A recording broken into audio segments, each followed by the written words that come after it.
sợi nan dù có hao ha hôm ăn khát giờ thiên lệ lịch tay nắng hư lịch tay po tì hương mương tay po tì kinh giờ nan dù có hao ha mi bùn phòn chú cần cu có dâu ta hơi lúc đàn thâu bố thì mi tăng cắt kèn lết thoại năn hầu hà tăng xì on chi để xiên tăng ta hơi lịch tay hầu bố thì cực bươn nơi đồn pha qua năn hầu hao ăn cằn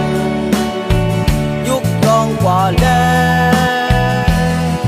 lịch tay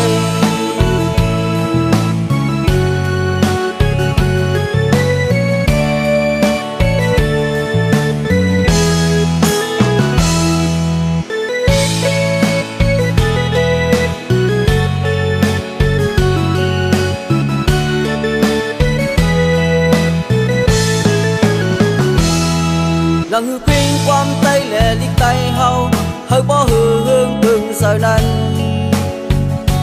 dù có hao ha hôm ăn khát giờ thiên lệ lịch tay nắng hư lịch tay po tì hương mương tay po tì kinh giờ nan dù có hao ha mi bùn phòn chú cần cu có dâu ta hơi lúc làn thâu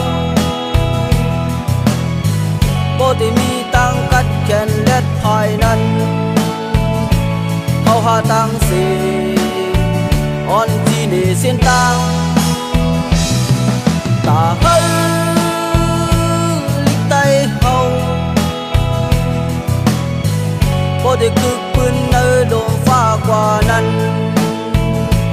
hao hao ăn cằn giúp con quả lê lịch tay ta hơi lúc làn thâu bố thì mi tăng cắt kèn lết thoại năn hao hà tăng xì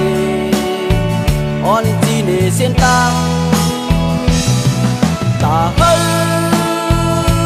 lịch tay hầu bố thì cực bươn nơi đồn pha qua năn hao hao ăn cằn